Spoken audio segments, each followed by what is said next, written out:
Indyoheshabirayi ya Alexis Kagame. Aka gatabo nagahimbye mu mwaka w'1941 kugeza mu mwaka w'1942. Gatangazwa bwa mbere mu mwaka w'1949. Hariho abantu benshi bari barakumvise na nubu bahoraga bakanyishyuza. Aka gatabo kitwa Indyoheshabirayi. Singe wakise gutyo, ahubwo nari narakise izina ry'ingurube kuko gahimbura umugendo w'amazina y'inka. Muzi amazina y'inka n'ibisobanuro ibyivugo by'inka, nkuko mu Kirundi ibyo byitwa ibyivugo babyita amazina. Iyo izina ry'inka ari umuzinge, ari byo kuvuga, risatuwemo imivugo myinshi. Iyo mivugo yose igasozwa n'ibango rimwe rigumya kugaruka mu ndunduro ya buri muvugo. Iryo jambo rero ryitwa impakanizi y'umuzinge. Nk'uwo muri iri zina ry'ingurube haguma hagarukamo indyoheshabirayi. Iri bango rero ni impakanizi y'iri zina ry'ingurube. Navuze ko ngewe nari narise aka gatabo izina ry'ingurube. Mbere yo kugatangaza najyaga ngatiza abantu ngo bagasome bambwire icyo bagatekerezaho. Bamwe ndetse barakandukura, ariko bose bahitamo kukita indyoheshabirayi. Mbibonye ntyo nanjye iby'abandi bari barahisemo ngatangaza nkise indyoheshabirayi. Hari ingingo ebyiri ngomba gusobanura. Iya mbere, niki cyanteye guhimba aka gatabo? Icyo gihe nari maze gushyikira amazina y'inka n'ibyivugo n'ibisigo. Ngira rero agatekerezo ko guhimba ikintu cyagira umugendo umwe. Nabyo mbanza gufata mu mutwe amazina y'inka menshi n'ibyivugo n'ibisigo kugira ngo niyumvemo imiterere yabyo, ndebe icyo nzahitamo gukurikiza. Aho bigeze niyumvisha ko inganzo ikwiriye ari y'amazina y'inka. Inganzo bivuga imihimbire, inzira bakurikiza bahimba.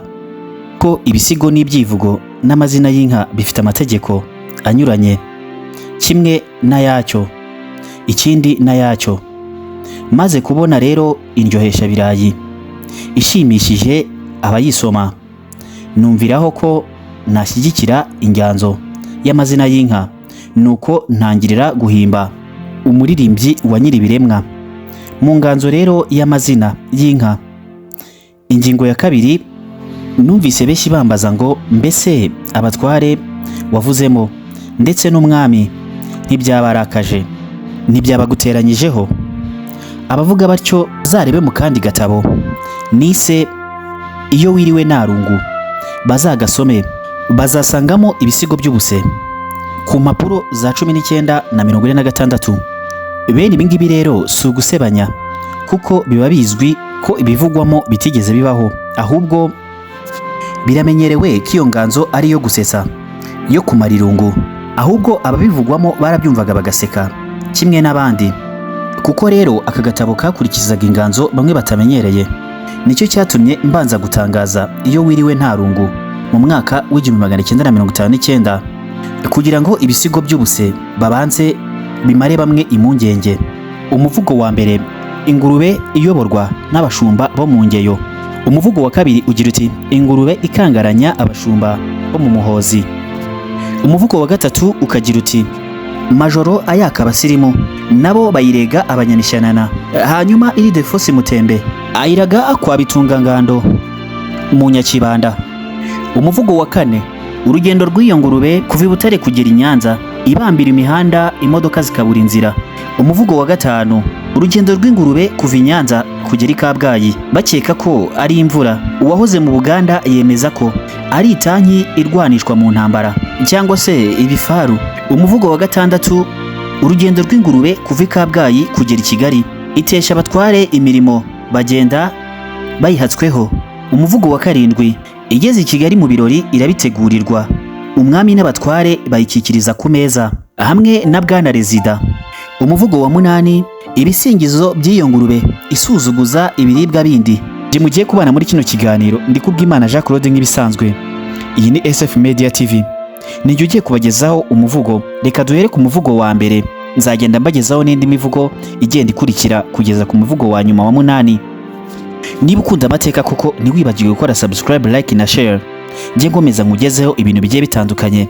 ko natangiye nkubwira imivugo. Umuvugo wa mbere ugira uti: ingurube iyoborwa n'abashumba bo mu ngeyo. Ikaze. Rutihunza inzarwe y'isayo. Ingurube zahanitse imirizo rwa rutaranga ku bijumba. Ni igikoroto cyo mu bikoko.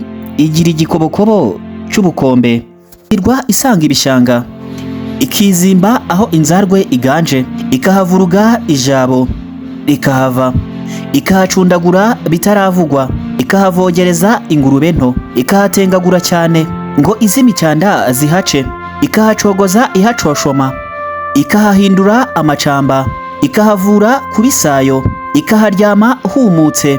Wayibyutsa ntibyumve. Wayikoraho uhegereye ikagusinga ibyondo. Ikagukwiza icyagane. Yakureba igitsure ukirinda kuyicyura. Ayishakiye gutaha ukayikurikira iyo nyumba. Ukayireba uko yiteruye. Ukayikunda mu ngendo. Nijorwe mu ibundo. Ikurinda aho yaciye ko hanuka cyane. Wayireba itambuka ukayirata ku bitungo. Wayikebukamo imihore ukayihogera ku bijumba. Uko yatendeje izuru ku iherezo ry'umutonzi niko itegura ibivuvu. Iyo rwarika amavubi ikabihoroba ikabihwanya ikabivunja ikabivuruga. Aho isohokeye ngo urebe ukayikeka kuba imvuzo ari ukuzuraho ivu. Ubwo iteye mu nyambo z'umutware w'uruyange yinyuriye ku irembo bikanga rwabwiga.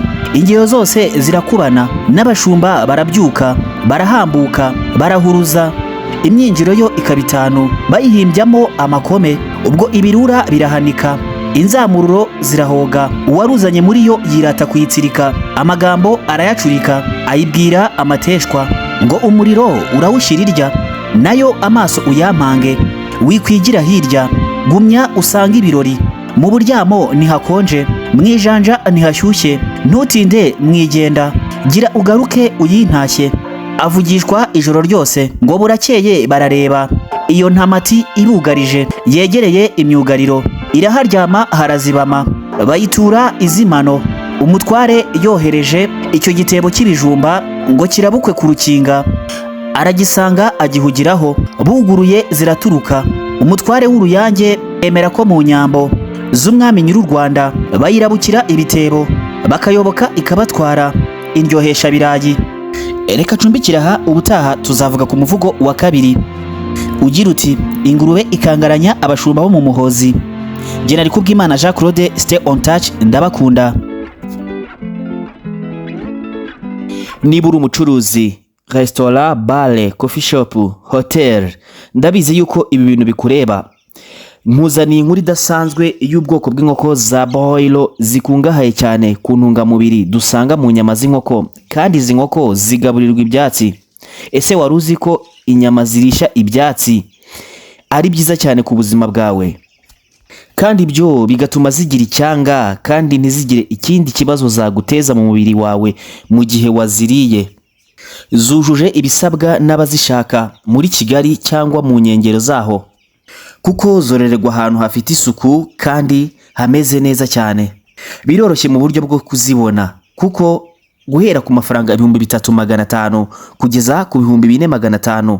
Ibi nabyo bigahinduka bitewe n'ingano y'ibiro utwara. Tuzikugezaho byihuse kandi byizewe aho waba uherereye hose muri Kigali cyangwa mu nkengero zaho. Nyaboneka kora ubusabe uhamagara cyangwa utwandikira kuri nimero 0780925450. Duherereye Kigali Kicukiro Niboyi. Waduhamagara kuri iyo nimero mvuze haruguru. Murakoze ku bufatanye mugiranye na Songa Farm Chicken Kigali.